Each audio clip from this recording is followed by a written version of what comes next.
I know Hearn, how much does he have the ability to take this offense to a different level from an offense that was already pretty strong? Yeah, I just think he'll be the first one to tell you he believes that he's a different player than what everybody's seen so far, and this isn't just wishing. We've seen him do it through the system, and as you watch how he's compared with some of the other players, and I think a lot of it he's just he's really hard on himself and has high expectations, which will end up being, I think, to his advantage in the long run. But I also think that you can just be so hard on yourself and not allow yourself some of the failure that comes with this game that's inherent to it. So he's learning and he's getting better, and I'm watching him right now. He's in a great place. A lot of the players talk about the meetings that you run and that you're very inspirational in those meetings, but also like to throw in a couple jokes here and there. Can you kind of walk us through what those are like? No. You can't tell us? No. You know, it's actually nowhere near a strong suit for me. I'm about we got stuff to get done. We need some levity around here, and we have some people. We got to maximize. I'm learning still the personalities of all the support staff. So using their personalities to make up for the many weaknesses of my own, and have some fun. I mean, it comes down. We got stuff we have to get done here. Let's talk about the things that are most important. But after that, let's not be afraid to realize that it's a game, and we can have a good time, and then let people's personalities shine, who they are. You know, some of these guys. I believe I could have been a better player if I'd have known how to mix a little more fun and enjoy. I enjoyed it, but it just looked different. I want to make sure these guys have that atmosphere and be who they are. More on the atmosphere. Nicky Lopez told us practice yesterday was pretty intense, maybe more than has been in the past. Does that stem down from you? I mean, you got to get things done, right? But some of the guys said it's not as much as long as it is intense. And no lollygagging was the word that was used. No lollygaggers. They're driving this. They're driving the bus here, and this is kind of what they've asked for. What do you guys want to see? What do you want to accomplish? And okay, let's be realistic. How do we get there? I mean, is it just a bunch of senseless chatter, or is it got some teeth to it? And to the man, as we've had these conversations, they've kind of helped set what the tone is. And for me, it's just a pleasure to watch when you give them the opportunity what they do. There has to be buy-in, and it has to be real. And the leadership that we're having from these guys and the ownership that they're taking, the intensity, the urgency, I mean, that's them. We can create an atmosphere and say whatever we want to say, but when we get out here, it's what's really inside of them and what they want to do. Some of the young pitchers, Brady and Jackson, they said that you took time and met with them last season wherever they were playing. First off, they talked about how much it meant to them, but what are your expectations for some of those young guys? Yeah, I was pretty sure they didn't know who I was. That's fine. Expectations are to come in here and show what you got. That's what I told every one of the young guys here. We want to see you come out and showcase what you can do. Put the throttle down and trust us to pump the brakes for you. They've got long seasons ahead of them. They're experiencing things they've never experienced before. We're starting really early. All that leads into needing the staff and those of us who are watching them closely kind of put some parameters of what it should look like right now. And we've done that already, slow them down a little bit. But for the most part, come out here, do what you do that's allowed you to be in the position that you are right now. Allow us to show you some things that might be able to help you take it even further. But in the meanwhile, just like we started this conversation, be yourself. Be yourself and come out here and compete. These guys are living together too. What can they gain from being a group of young guys kind of going through this all together? Yeah, we always make fun of that. Baseball usually you have forced friendships. I mean, these guys are choosing to hang out. That's pretty good. So I think what they do is what you'd love to see, especially with pitching staff. How do you get that healthy competition to where guys are pushing each other? They're focused on the team. It's the team ahead of my own personal achievements. But in the meanwhile, I'm going to bring something that you're going to have to try and keep up with. And when you've got guys kind of wired like that, it's pretty special. Mike, you mentioned, talking about first base a little bit there, and I know you talked about potential platoon spots. With the roster construction, how many platoon spots do you think you can have over the course of a season?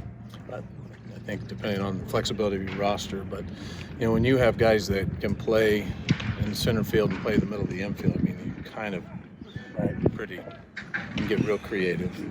But there's no question, we've talked about it around first base, and this, I think the guys need to kind of change their mindset. This isn't a knock on what they can't do. It's allowing us to help them and create a better atmosphere.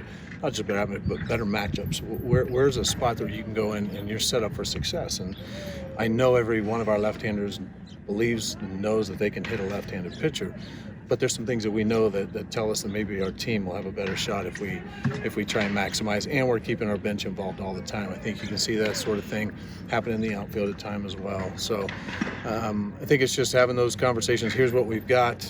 Here's what we're facing. Here's the information that we know about you and about the opposition.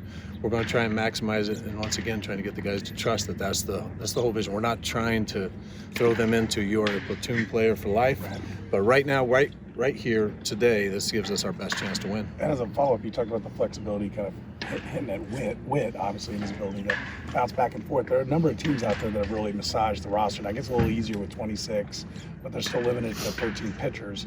I know how much pitching is. Is that something like organizationally you talk about, like, hey, we need to, instead of throwing a guy at one spot, let's keep them playing all those spots coming up through the minors, so when they get up here, you have that flexibility in here?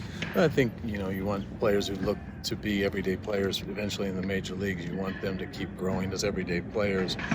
But to break in here, it's not always the option. So if there's a player who shows, and we have guys out here in this camp as well who can play the middle of the infield and can play the center field, not just win. You start talking about Reynolds, you start talking about Mejia, some guys, to me, without ever going through a 26-man roster before, that would be very helpful to have a guy that we know we could plug in. And if you can play him in center, they're most likely going to be able to play the corners. And if you can play at shortstop, you're most likely to be able to play anywhere on the infield. That versatility gives us a whole lot of different ways of approaching each individual game, whether it's a pinch runner, pinch hitter. We have coverage all over the infield and outfield. I know you said you studied the game in your time away, and baseball seemingly kind of didn't change for 100 years, right? And then over the last 20 years, it's been all this rapid change. And it was, guys kind of got typecast. Like now we have two-way players, pitcher and hitter. Is that something the game kind of made a mistake and just throwing a guy in a spot and typecasting him in that and not using that flexibility? Most kids in high school, they're playing all over the place, but they get to pro ball and it's like, this is what you are.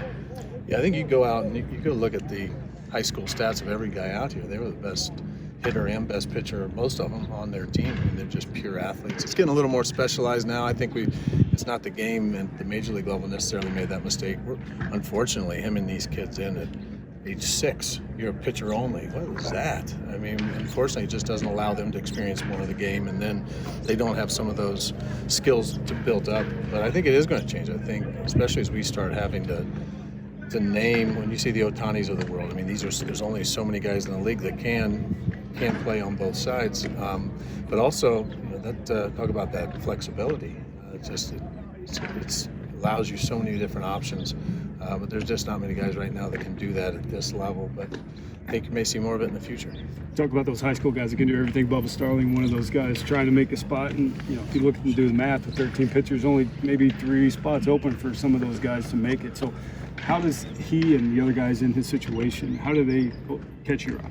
Yeah, I watched Bubba all last spring, and he did a great job, and watched him continue to improve, and what a celebration it was in Kansas City when he showed up. I mean, just the local boy, and he came in and did some great things. And what we're going to need him to do is improve on every part of his game, every part, the offensive side, more consistency.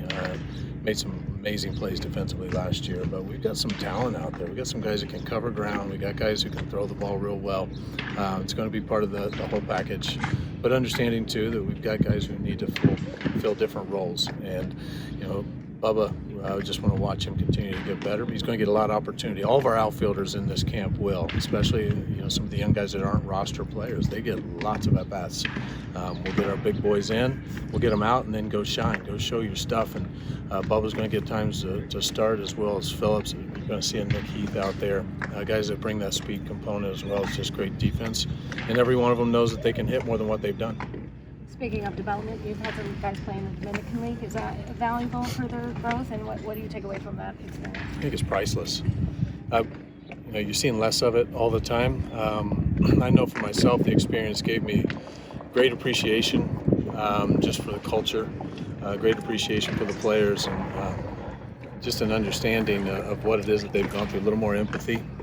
But it also, you're trying to replicate those at-bats, and I don't know where you can do that for the guys, especially, they're just great arms. I mean, every night you're facing somebody throwing hard and with good stuff, so it's a great challenge for them. I think it's good for the pitchers to get out there, the ones that need the extra innings. It's important, especially as you're trying to build up that overall workload.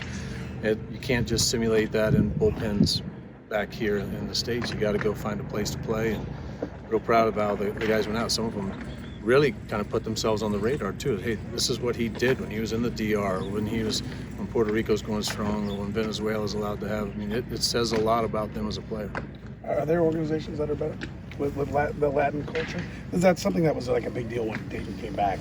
Because there was, there are stories that this organization spent like 20 grand over 10 years in Latin America, and then Dayton came in and really changed that and really went after the Latin players and kind of changed the culture. Is there a noticeable difference here? And I know you've been in all 30 clubhouses, right? All 30 organizations, but is that one you look at this and there's a dedication to the Latin player here? I think we're out everywhere looking for talent all over the world. I mean, we've got kids from Europe that are coming into spring training through the minor league system. I mean, we've got looking to the far reaches. Where can we find talent? And you're going to find some kids in Latin America.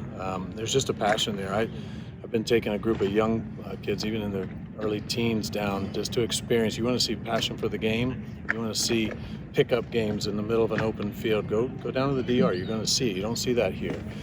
So I think it's that passion usually helps the development. That's why you're seeing so much talent come out of places like the Dominican Republic, like Puerto Rico and Venezuela, and many other Latin American countries. So it's smart. It's a good investment as far as just the business perspective.